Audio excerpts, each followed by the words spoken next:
अर्जुन महाराज पांडु एवं रानी कुंती के तीसरे पुत्र थे। ये महाभारत के मुख्य पात्रों में से एक व द्रोणाचार्य के शिष्य थे। इनकी माता कुंती का एक नाम प्रथा था, जिस कारण अर्जुन पार्थ भी कहलाए।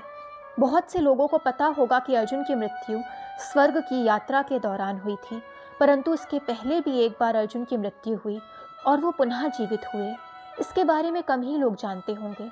तो आइए आज हम आपको महायोद्धा अर्जुन से जुड़ी इस पूरी कहानी के बारे में विस्तार पूर्वक बताएं। महाभारत युद्ध के समाप्त होने के उपरांत एक दिन महर्षि वेदव्यास और श्री कृष्ण के कहने पर पांडवों ने अश्वमेध यज्ञ करने का विचार बनाया। शुभ मुहूर्त देखकर यज्ञ का शुभारंभ किया गया और अर्जुन को रक्षक बनाकर उस घोड़े को छोड़ दिया गया। वो घोड़ा जहां भी जाता, अर्जुन उसके पीछे जाते। अनेक राजाओं ने पांडवों की अधीनता स्वीकार कर ली, तो वहीं कुछ ने मैत्रीपूर्ण संबंधों के आधार पर पांडवों को कर देने की बात मान ली। किरात, मलेच्छ व यवन आदि देशों के राजाओं द्वारा यज्ञ के घोड़े को रोकने की कोशिश की गई, तो अर्जुन ने उनके साथ युद्ध कर उन्हें पराजित किया। इस तरह विभिन्न देशों के राजाओं के साथ अर्जुन को कई बार युद्ध लड़ना पड़ा। यज्ञ का घोड़ा घूमते घूमते मणिपुर पहुंच गया।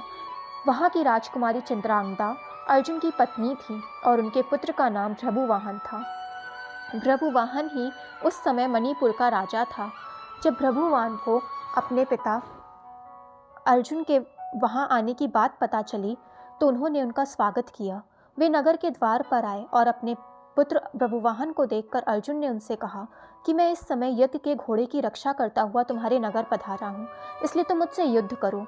जिस समय अर्जुन भ्रभुवाहन से ये बात कह रहे थे, उसी समय नाग कन्या उलूपी भी भ्रभुवाहन को अर्जुन के साथ युद्ध करने के लिए उकसाने के लिए वहां आई। अपने पिता अर्जुन व सौतेली माता उलूपी के कहने पर भ्रभुवाहन ने युद्ध किया। अर्जुन और भ्रभुवाहन में भयंकर युद्ध होने लगा। अपने पुत्र का पराक्रम देख अर्जुन बहुत प्रसन्न हुए।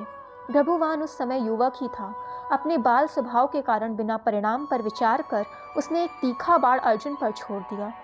उस बाण की चोट से अर्जुन बेहोश हो धरती पर गिर पड़े। भ्रभुवाहन भी उस समय तक बहुत घायल हो चुका था। वो भी बेहोश होकर जमीन पर गिर पड़ा। तभी वहां भ्रभुवाहन की माता चित्रांगदा आ गई। अपने पति व पुत्र को घायल अवस्था में धरती पर बेहोश पड़ा देख उन्हें बहुत दुख हुआ। चित्रांगदा ने देखा कि उस समय अर्जुन के शरीर में जीवित होने के लक्षण नहीं दिख रहे थे। अपने पति को मृत अवस्था में देखकर वो फूट फूट कर रोने लगी। उसी समय भ्रभुवाहन को भी होश आ गया। जब भ्रभुवाहन ने देखा कि उसने अपने पिता की हत्या कर दी है, तो वो भी शोकग्रस्त हो गया। अर्जुन की मृत्यु से दुखी होकर चित्रांगदा और भ्रभुवाहन आमरण उपवास पर बैठ गए। जब नाग कन्या उलूपी ने देखा कि वो दोनों उपवास पर बैठ गए हैं, तो उसने संजीवन मणि का स्मरण किया।